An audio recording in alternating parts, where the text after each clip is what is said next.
tudo bem? Eu, Bira, estou aqui para contar os detalhes de mais um caso que chocou o mundo inteiro.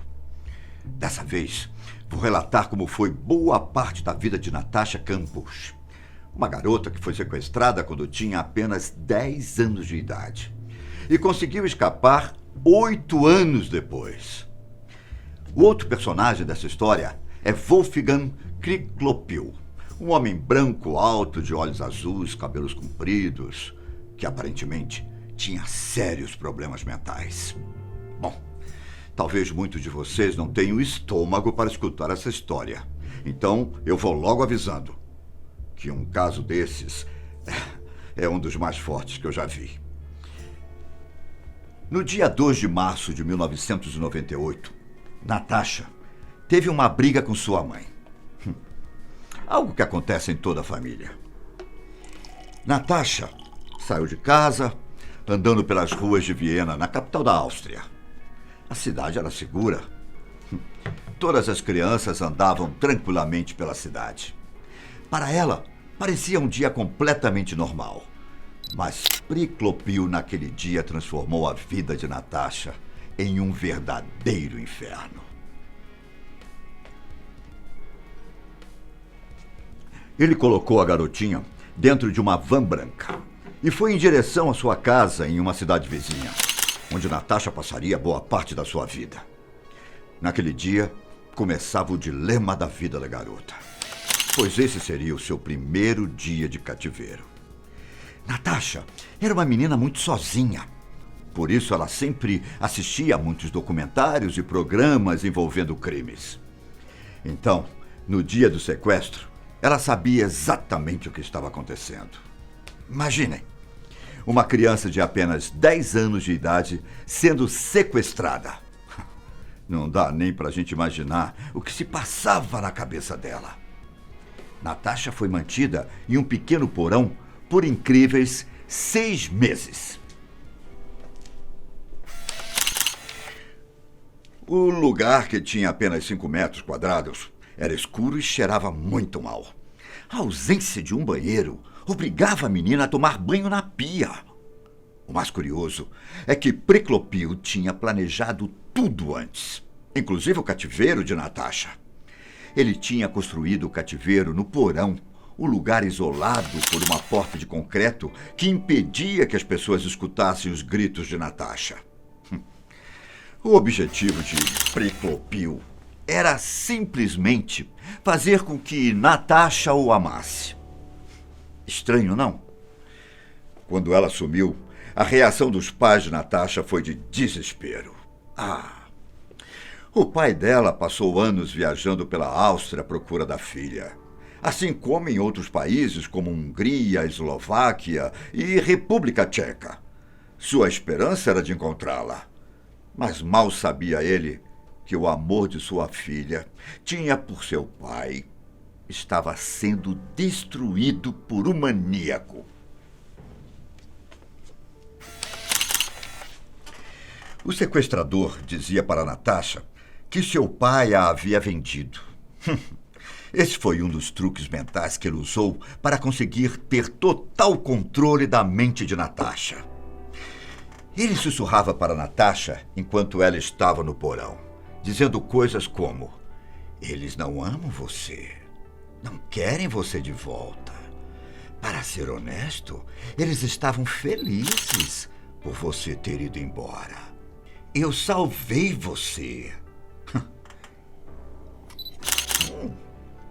A partir disso, já dá para vocês terem uma noção de que Priklopil era um maníaco por completo, certo? Depois de passar meses presa no porão, Natasha começou a frequentar o primeiro andar de cima da casa. Primeiro foi a sala. E conforme o tempo ia passando, ela tinha liberdade para frequentar mais cômodos da casa. Às vezes, Priklopil a tratava bem. Em outras, forçava ela a fazer todas as tarefas da casa. Detalhe, que ele obrigava ela sempre a ficar em casa seminua, pois assim evitaria que ela fugisse. Durante anos, ele também a espancou. Algumas vezes, as surras eram tão violentas que ela ficava dias sem conseguir andar. Priclopio era um homem obcecado por limpeza. Por isso, ele sempre raspava o cabelo de Natasha, pois assim sua casa não ficaria repleto de fios de cabelo pelo chão. A vida de Natasha foi assim durante 4 anos, até que o pior começou a acontecer. Quando ela tinha 14 anos de idade, Priclopio começou a abusar sexualmente da garota. O maníaco a obrigava a dormir com ele, e quando ela se negava, Priclopio a algemava na cama de uma forma que os dois dormiam abraçados, como se fossem um casal. Estranho, não? Bom, muitas pessoas afirmam que Priclopio tinha um comportamento muito estranho. Alguns achavam que ele era homossexual, pelo fato de nunca ter sido visto com uma mulher, ou mesmo se relacionando com alguém. Porém, a verdade sobre sua vida era outra. Vocês devem estar se perguntando onde eu entro nessa história, certo? Na verdade, eu me lembro bem de quando esse crime aconteceu. Porém, como eu tinha sido contratado para investigar outro caso nessa época, eu não tive oportunidade de ajudar. Bom, mas vamos parar de enrolação e focar no caso. Os anos foram se passando, Natasha continuou sendo abusada pelo seu sequestrador. Além dos abusos, Priclopio também espancava Natasha, frequentemente. Ele a obrigou a trocar de nome, pois disse à garota que ela não se chamaria mais Natasha. Ela então escolheu ser chamada de Bibiane, nome que o sequestrador a chamou todos os dias em que ela esteve dentro do cativeiro. De todo esse tempo que Natasha passou com o sequestrador, ela tentou se matar pelo menos 3 vezes. Porém, não obteve sucesso nas suas tentativas.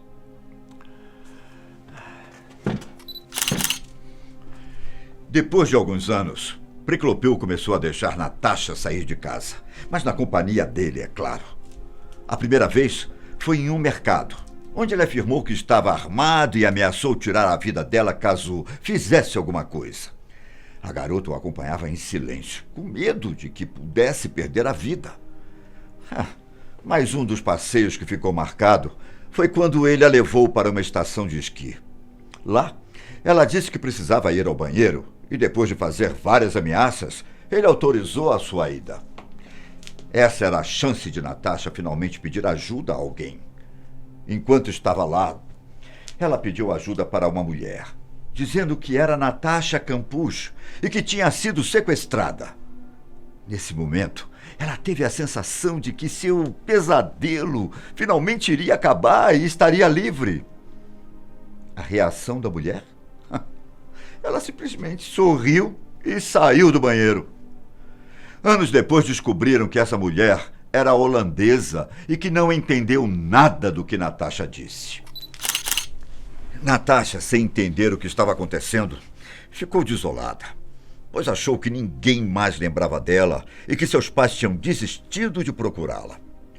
Os anos foram se passando, Natasha estava se tornando uma mulher, vendo sua vida passar nas mãos de um cara simplesmente maluco. Até que um dia, depois de muito tempo, muita investigação e nenhuma pista, ela finalmente conseguiu fugir do cativeiro, onde foi mantida por 8 anos. No dia da fuga, Natasha estava com o sequestrador limpando a van, pois ele pretendia vendê-la no dia seguinte. Enquanto ela estava passando o aspirador de pó no veículo, o celular de Priclopio tocou e ele se afastou do barulho do aspirador para escutar melhor a ligação. Essa era a chance de Natasha finalmente conseguir a sua tão esperada liberdade.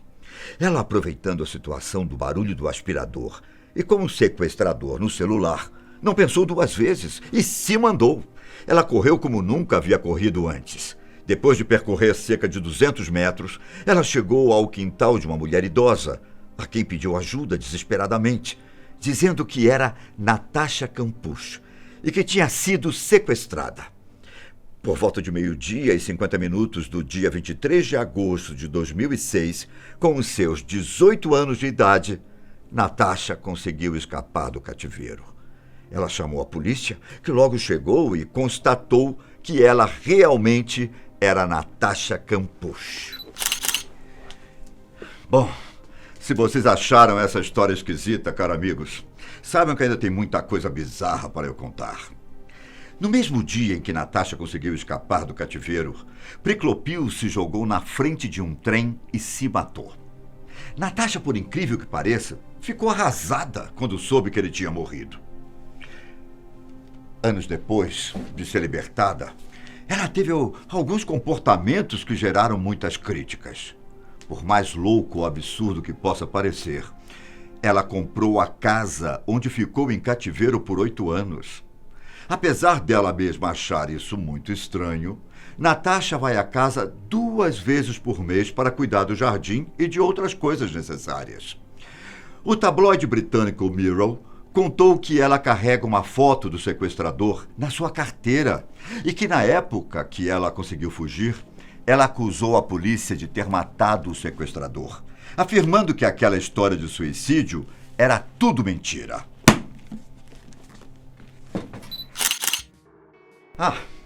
Ela também pediu para ficar a sós com o caixão de Priclopil, pois ela disse que queria rezar por ele. Outro fato muito estranho dessa história é que depois de conseguir a liberdade tão sonhada, Natasha rejeitou seu pai, Ludwig Koch.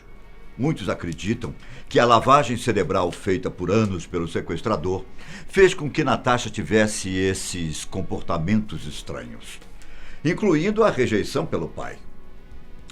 Querem saber como eu sei de todos os detalhes desse crime? Bom, sendo um detetive, eu adoro estudar casos como esse. Natasha Campucho escreveu um livro chamado 3096 Dias, onde ela relata cada detalhe da angústia que passou. Então, se você também gosta de estudar criminologia, fica aí a dica de um bom livro. Por hoje, eu fico por aqui, mas te espero para contar mais um caso. Obrigado pela sua presença e até mais.